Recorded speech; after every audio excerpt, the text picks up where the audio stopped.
اللہ کے ولیوں نے اپنی کتابوں میں ایک بات لکھی ہے، ہم نے جب بھی اس دعا کو پڑھا اللہ پاک جل شانہ نے اسے فوری عطا فرمایا، اللہ نے آج تک اس دعا کے مانگے کا رد نہیں فرمایا۔ ایک واقعہ ہے حضرت علی کرم اللہ وجہہ کا۔ حضرت علی ایک سفر میں، تجارت کے سفر میں تشریف لے گئے، سفر تجارت میں آپ تشریف لے گئے۔ جب وہاں آپ تشریف لے گئے تو دیکھا ایک شخص ہے جھونپڑی، اس میں سے کرہانے کی آواز آ رہی ہے۔ آپ اندر تشریف لے گئے تو صاحب خانہ نے اندر سے آواز دی، جو بھی صاحب آ رہے ہیں اجازت سے آئیں۔ سمجھ گئے اندر مستورات ہیں۔ وہ صاحب باہر تشریف لے آئے تو پوچھا کیا ہوا، کرہانے کی آواز کیا ہے؟ کہا میری بیٹی ہے، جنگل میں لکڑیاں لینے گئی، اس کے اوپر ایک درخت گر گیا کاٹتے کاٹتے، اور اس کی وجہ سے اس کی کمر ٹوٹ گئی ہے، اب یہ بستر پہ پڑی ہے، اب یہ بیچاری تکلیفوں اور دکھوں میں۔ آپ نے فرمایا کوئی مسئلہ نہیں، میں ایک عمل کرتا ہوں، تو ایسا کر صرف اس کا کپڑا لے آ۔ آپ نے اس کے کپڑے کو سامنے رکھا، اس کو کہا اس کو پکڑ، اور اس کی طرف یوں انگلی کی، اور یہ دعا جو اب ہم پڑھنے لگے ہیں، بس یہ دعا پڑھی، اور صرف چند بار ہی پڑھتی اندر آوازیں خاموش ہو گئیں، چپ ہو گئے۔ آپ نے فرمایا پوچھو جا کے۔ آپ وہ بندہ اندر گیا تو واپس آیا، کہا بیٹی کو نیند آ گئی ہے، آج کئی ہفتے ہو گئے ہیں سو نہیں سکی، در سے کرہا رہی تھی، اس کو نیند آ گئی ہے۔ آپ فرمانے لگے میں سفر میں جا رہا ہوں، جب واپس آؤں گا نا پھر پوچھوں گا، اگر کوئی تکلیف ہوئی تو پھر دم کروں گا، پھر دعا کروں گا، اور انشاءاللہ ٹھیک ہو جائے گی۔ آپ چلے گئے، آگے تشریف لے گئے تو آپ کے ہم سفر تھے، ان کی سواریاں تھیں، ان میں سے ایک گھوڑا تھا جس گھوڑے کو ٹھوکر لگی، چوٹ لگی، اس کے اگلے پاؤں کی ہڈی گھٹنا باہر نکل گیا، وہ ایک طرف ہو کے بیٹھ گیا، اس کا گھوڑا چل نہیں سکتا تھا۔ اس نے آ کے حضرت علی کرم اللہ درخواست کی کہ آقا اس کے لیے کچھ فرما دیں۔ فرمایا میں اس کے لیے دعا کرتا ہوں، یہ ٹھیک ہو جائے گا، اور آپ نے دعا پڑھنا شروع کر دی، اور فرمایا یہ اس کے ہاتھ پہ، اس کی ٹانگ پہ آپ نے ہاتھ پھیر دیا، جو معذور تھی، ٹوٹی ہوئی نکلیا ہوا گھٹنا تھا، فرمایا ٹھیک ہو گیا۔ اور قافلے والوں نے دیکھا وہ گھوڑا سب سے آگے تھا، سب سے سبک رفتار تھا، اور سب سے لاجواب تھا۔ آگے ایک جگہ تشریف لے گئے تو قافلے کو پیاس لگی، پانی کی ضرورت تھی، کنواں دیکھا تو کنواں خشک تھا۔ آپ نے فرمایا کوئی بات نہیں، یہ دعا پڑھی، اور دعا کو پڑھ کے اپنا لعاب کنویں میں ڈال دیا۔ فرمایا کنویں میں پانی کا ایک جوش اٹھا، اور پانی اٹھا اور منڈیر سے باہر نکلا، لوگ پینے لگے تو آپ نے روک دیا، فرمایا مت پیو، کنویں کا جو کھڑا کالا پانی ہے وہ نکل جائے، اور پھر شفاف پانی جب نکلا فرمایا یہ پانی پیو، مشکیزیں بھرو، سواریوں کو پلاؤ۔ قافلہ چلتا رہا، آگے تشریف لے گئے، آگے دیکھا تو کھانا ختم ہو گیا، اتنا کھانا تھا کہ اب کھا لیں، آئندہ کیسے کھائیں گے؟ تو آپ نے فرمایا جو کھانا ہے لے آؤ۔ آپ نے کھانے کو رکھا، اوپر کپڑا ڈال دیا، اور یہ دعا پڑھنی شروع کر دی جو ابھی ہم بیٹھ کے پڑھیں گے، خوش قسمت ہیں۔ اور کپڑا ڈال کے فرمایا دعا فرمائی، یہ عمل فرمایا، یہ دعا پڑھی، اور اس کے بعد فرمایا دیکھو کھا لیا، اور فرمایا ہمارا 17 دن کا سفر تھا، اس 17 دن میں ہم نے کھایا، لوگوں کو کھلایا، جہاں لوگ آتے تھے ان کو بٹھاتے تھے، دسترخوان ہمارا تھا چند افراد کا، پھر سینکڑوں لوگوں نے کھایا۔ 17 دن کے سفر میں تھوڑی سی کمی بھی نہ ہوئی، جب گھر لوٹے تو وہی کا وہی ہمارا خزانہ، کھانا وہی سارا توشہ موجود تھا۔ آگے تشریف لے گئے تو ایک تجارت میں ایک دیکھا تو ایک بندہ ہے ٹھیکریوں پہ ٹھیکریاں مار رہا ہے، آپ اس کی طرف تشریف لے گئے، آپ نے اس کو جا کے دیکھا، لگتا ہے کہ تو پرانا جواری ہے۔ اس نے کہا جوا کھیلتا تھا، سب کچھ ہار بیٹھا ہوں، ہر چیز زندگی ختم ہو گئی ہے، آپ نے فرمایا اچھا ایسا کر توبہ کی نیت کر لے، اللہ سے توبہ کر لے، اور پھر میں تیرے لیے دعا بھی کرتا ہوں، عمل بھی کرتا ہوں، تو ایسا کر پتھر پہ پتھر مار، تیرا ہر پتھر سونے کا بنتا جائے گا۔ آپ بیٹھ گئے، اس نے ویسے ہی پتھر پہ پتھر مارا، اور جیسے بیچارہ بے بسی کی حالت میں پہلے مار رہا تھا، آپ نے دعا کرنی شروع کر دی، یہ دعا پڑھنی شروع کر دی، اور دعا پڑھتے پڑھتے دیکھا تو لوگوں نے پتھروں کی شکلیں بدلنا شروع ہو گئی، اور جو پتھر بھی اس کے ہاتھ میں آیا تھا وہ سارے پتھر سونے کے بن گئے۔ آپ نے سارا سونا اس کو دیا، چل پڑے۔ سفر میں آگے جاتے جاتے دیکھا کہ ایک شخص ہے، اس کے ساتھ ایک بچہ ہے، ایک بوڑھی عورت ہے، ایک بوڑھا گدھا ہے، اور وہ سارے پیدل چل رہے ہیں، گدھے کو سواری کو ساتھ لیے ہوئے۔ تو آپ نے پوچھا کیا ہوا؟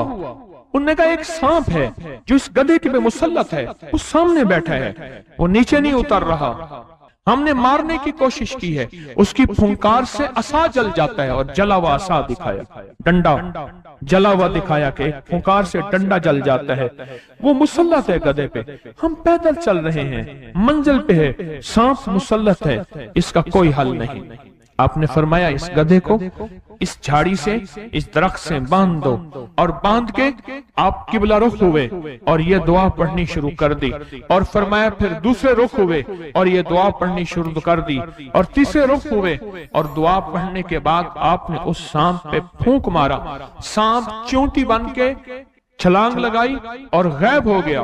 تو انہوں نے پوچھا آقا یہ کیا تھا؟ فرمایا یہ تمہارے اوپر ایک دشمن جن مسلط تھا جو کہ تمہاری جانوں اور عزتوں کا لٹیرا تھا۔ آخرکار آپ کے غلام نے آپ سے پوچھا آقا اگر آپ یہ دعا ہمیں سکھا دیں، چشمہ فیض سے گر ایک اشارہ ہو جائے، چشمہ فیض سے گر ایک اشارہ ہو جائے، لطف ہو آپ کا اور کام ہمارا ہو جائے۔ آئیں بسم اللہ کر کے اس دعا کو پہلے سنتے ہیں۔ یا وہاب حبلی من نعمت الدنیا والآخرہ انک انت الوہاب۔ اللہ کے ولیوں نے اپنی کتابوں میں ایک بات لکھی ہے، ہم نے جب بھی اس دعا کو پڑھا اللہ پاک جل شانہ نے اسے فوری عطا فرمایا، ورنہ اس کی نسبت عطا فرمائی، اور ورنہ چند لمحوں میں عطا فرمایا، ورنہ چند دنوں میں۔ اللہ نے آج تک اس دعا کے مانگے کا رد نہیں فرمایا۔ رزق کی وسعت کے لیے جو میں بتاتا ہوں کہ بندہ ہے 129 دن اور 129 دفعہ سورۃ کوثر پڑھ اور پھر آنکھوں سے رب کی طاقت کے جلوے دیکھ۔ 129 دن اور 129 بار۔ آپ بتائیں جو یہ پڑھتے ہیں 129 بار سورۃ کوثر کتنا وقت لگتا ہے؟ صحیح بتائیں، اگر نہیں پڑھتے نہ بتانا۔ 10 منٹ کی آواز بھی ہے، 7-8 منٹ کی آواز بھی ہے، 15 منٹ کی آواز بھی ہے، ہم 15 منٹ لے لیتے ہیں، 15 منٹ لے لیتے۔ کیا روزانہ کے 15 منٹ ہمارے لیے مشکل ہے؟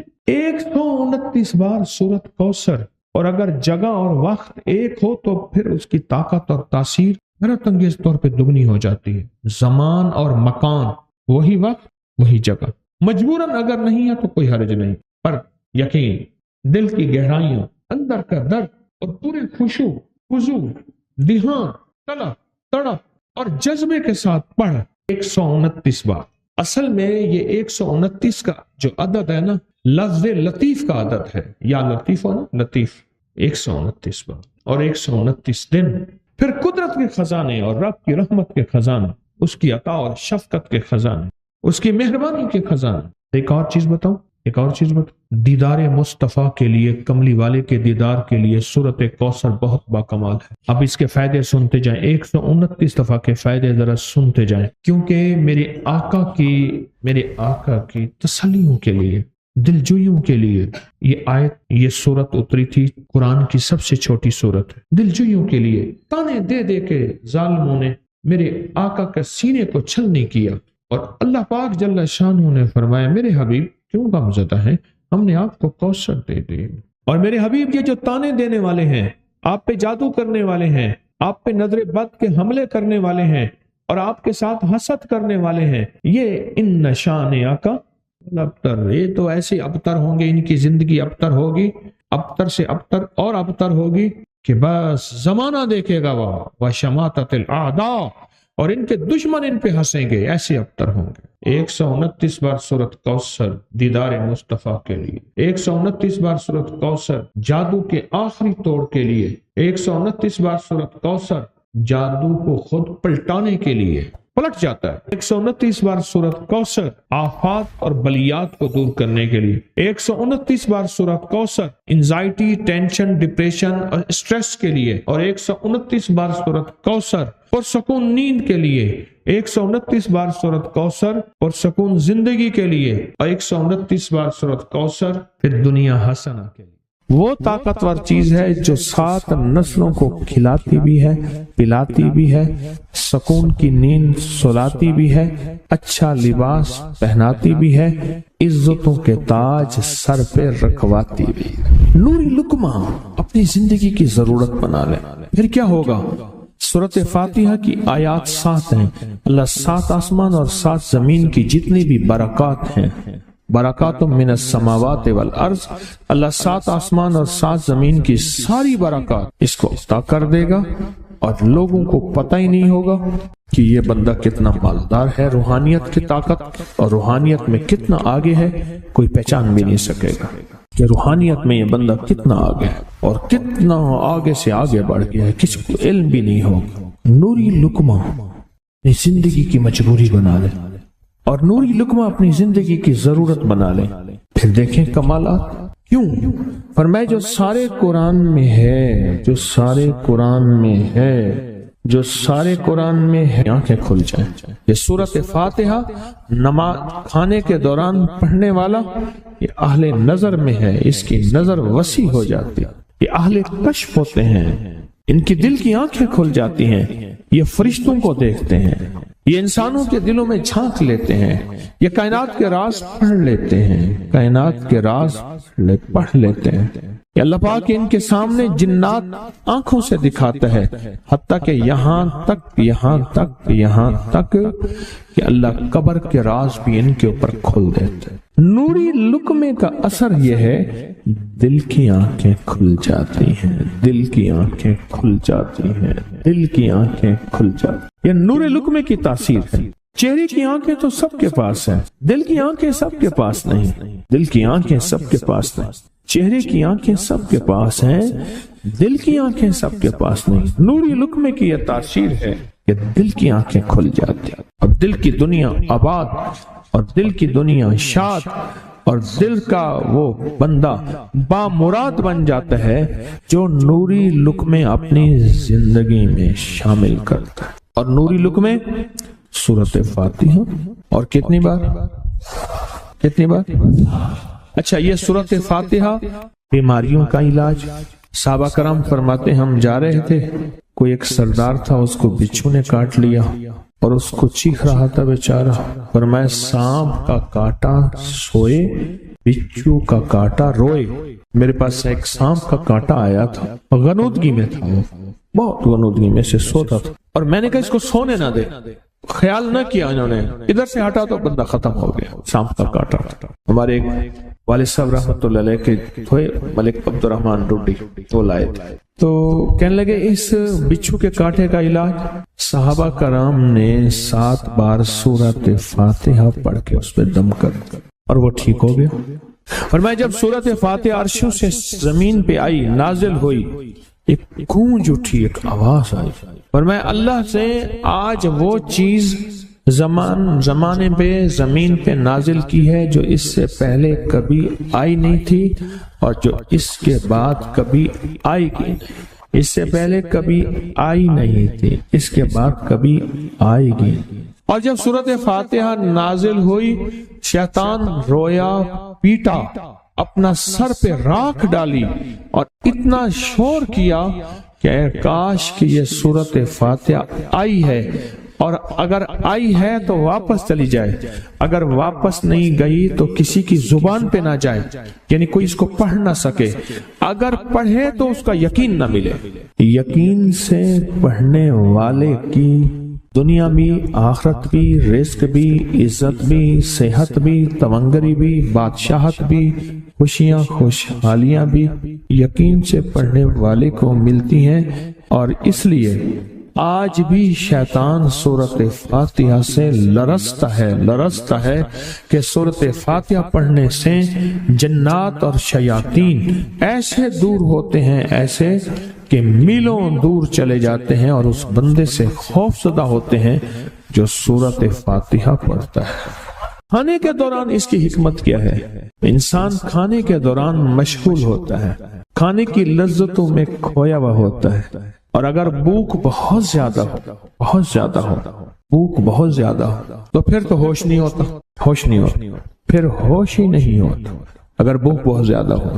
اب اسی دوران جس طرح سنے غور سے، بڑی میں عجیب بات بتا رہا ہوں، حضرت امام جعفر صادق سلام اللہ رضوان اللہ تعالی علیہ مجمعین اللہ کے ولی تھے، ولایت کے تاجدار تھے، سرداروں کے سردار تھے، اولیاء کے سردار تھے۔ میں بازار میں جاتے تھے، جا کے پھر واپس آ جاتے تھے، پھر جاتے کچھ نہیں خریدتے تھے۔ کسی نے پوچھا اب کیوں جاتے ہیں؟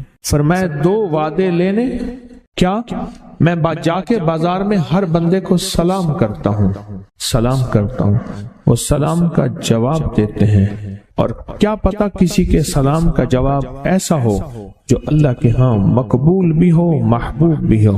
اور پھر فرمایا بازار میں جاتا ہوں اور جا کے بازار میں جاتا ہوں اور جا کے بازار کی دعا پڑھتا ہوں۔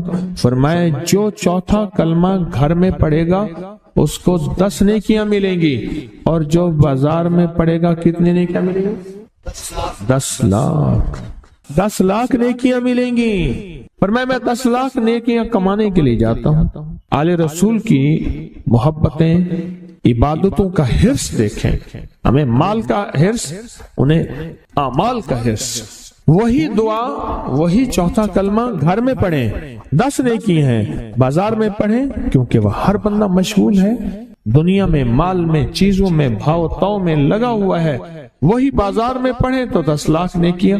اسی طرح کھانے کے دوران جب لذت ہے، کھانے کے دوران ذائقہ ہے، اور کھانے کے دوران لذت اور ذائقے میں اگر کوئی بندہ سورۃ فاتحہ پڑھ لے تو اللہ کہتا ہے تو ان لذتوں میں مجھے نہ بھولا، ان کھانے کی چیزوں میں مجھے نہ بھولا، ان ساری کیفیتوں میں مجھے نہ بھولا۔ اللہ خوش ہوتا ہے، اور پھر اللہ جل شانہ اسے 7 آسمان اور 7 زمین کی برکتیں حوالے کر دیتا ہے، اور جس کے پاس 7 آسمان 7 زمین کی برکتیں ہوں، یہ ساری عبادتیں کھانے کے دوران کوئی معنی نہیں رکھتی، پھر ایسی سمیٹ کے اللہ کائنات کو اسے دے دیتا ہے۔ نوری لقمے کی تلاش کریں، نوری لقمہ زندگی میں لے آئیں، بڑی خوشحال زندگی گزرے گی، بہت لاجواب زندگی گزرے گی۔ 7 دفعہ سورۃ فاتحہ سے قرضے اتر جاتے ہیں، 7 دفعہ سورۃ فاتحہ سے بیٹے مل جاتے ہیں، 7 دفعہ سورۃ فاتحہ سے نعمتیں، اور 7 دفعہ سورۃ فاتحہ وہ طاقتور چیز ہے جو 7 نسلوں کو کھلاتی بھی ہے، پلاتی بھی ہے، سکون کی نیند سلاتی بھی ہے، اچھا لباس پہناتی بھی ہے، عزتوں کے تاج سر پہ رکھواتی بھی۔ کہیں انشاءاللہ۔ اب سوچیں کون سا مشکل عمل، بہت زبردست عمل ہے، 1 منٹ کا کام ہے اور کام بن جاتا ہے۔ اور میں نے اس کی اجازت جتنی مشکل سے لی تھی نا، اس عمل بہت مشکل سے اجازت، اور جس دن لی تھی اسی دن فیصلہ کیا تھا انشاءاللہ اسے چھپاؤں گا نہیں، انسانیت مخلوق کو بتاؤں گا۔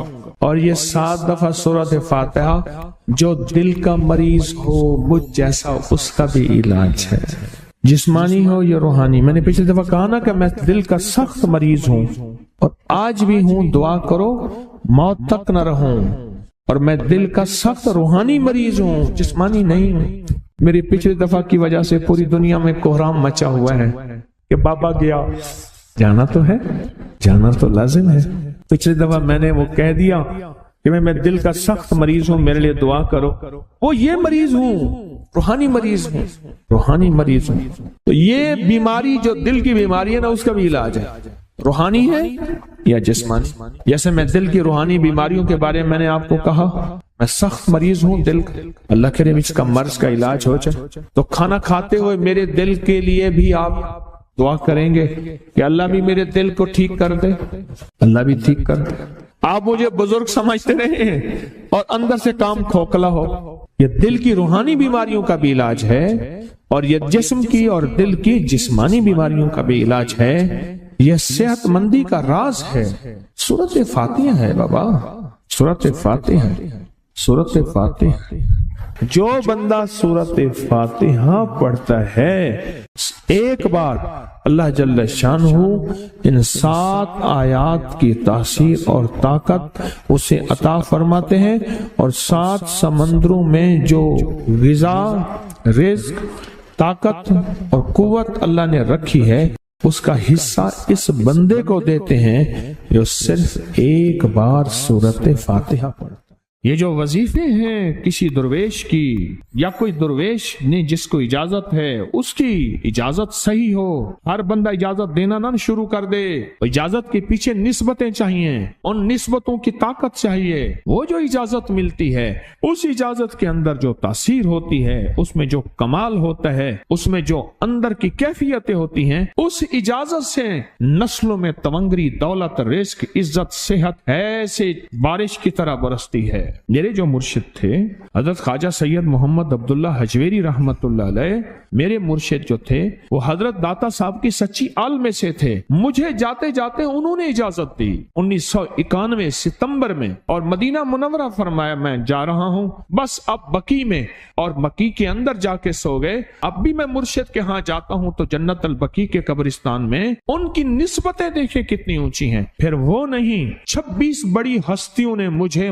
خلافتیں، اجازتیں دیں، 26 سے بلکہ زیادہ اجازتیں اور خلافتیں دیں، اور ان کی توجہات ہیں، ان کی پیچھے دعائیں ہیں، اور پیچھے کامل کے ہاتھ ہیں۔ یہ روحانیت کی نسبتیں ہوتی ہیں، روحانیت کی نسبتیں ہوتی ہیں۔ ان نسبتوں کے ساتھ جیسے آپ تسبیح خانے میں ماشاءاللہ پوری دنیا میں لوگ یہاں آئے ہوئے ہیں، اور بڑے بڑے ہستیاں یہاں آئی ہوئی ہیں جو مٹی ہو کے چٹائیوں پہ پڑے ہیں، خواتین میں بھی مردوں میں بھی، بڑے بڑے عہدوں والے، عزتوں والے، بڑے بڑے مقام والے یہاں اپنے مرشد خانے میں بے حیثیت ہو کے پڑے ہیں۔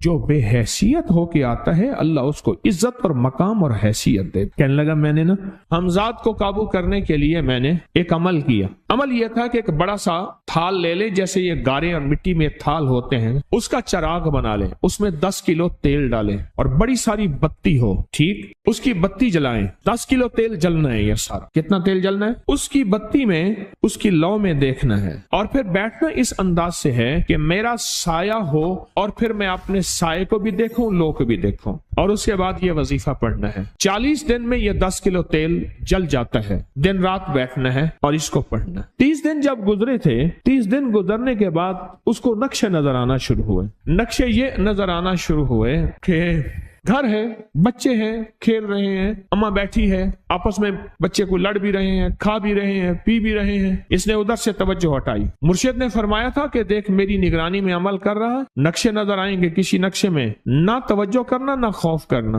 خوف بھی آئے گا، چیزیں بھی آئیں گے، نہ کرنا، بس نہ کرنا۔ دوسرے دن اوپے سے نظر آیا، پھر بچے ہیں کسی باغ میں کھیل رہے ہیں، ایک بچہ پھر گم ہو جاتا ہے، ماں روتی ہے، اتنا روتی ہے اس کو رونا آ جاتا ہے۔ پھر خیال آیا مرشد نے فرمایا تھا کسی توجہ نہ کر، یہ کیا نقشہ شروع ہو گیا۔ اچھا پھر 2 دن کے بعد نقشہ آیا، بچے کھیلتے کھیلتے کھجور پہ چڑھ گئے، ایک بچہ جو اوپر سے گرا اس کے بازو ٹوٹ گئی، لات ٹوٹ گئی، اب پتہ چلا وہ تو مر گیا۔ اب اس کی میت پہ جو اماں نے بین ڈالے، جو ابے نے روئے اور گھر کی مائیاں روئیں، اصل اس کو وظیفے سے ہٹانا تھا، اور اس کی نظر جو وہ وہاں سے نظر سے ہٹانا تھا۔ پھر اس کو مرشد کا خیال آیا کہ توجہ نہیں ہٹانی، دھیان نہیں ہٹانا۔ پھر خیال آیا جب مرشد کامل ہو فائدہ کبھی نہیں ہوگا جب تک یقین کامل نہ، اصل توجہ ہٹانی ہے۔ اور بہت زیادہ رونا اور اتنا رونا کہ سرکار کا خیال آیا، بچے کو لے جا رہے ہیں، اس کی میت پھر قبر کھود رہے ہیں، پھر اس کا یہ کر رہے ہیں، رونا اتنا کہ اس کے آنسوں،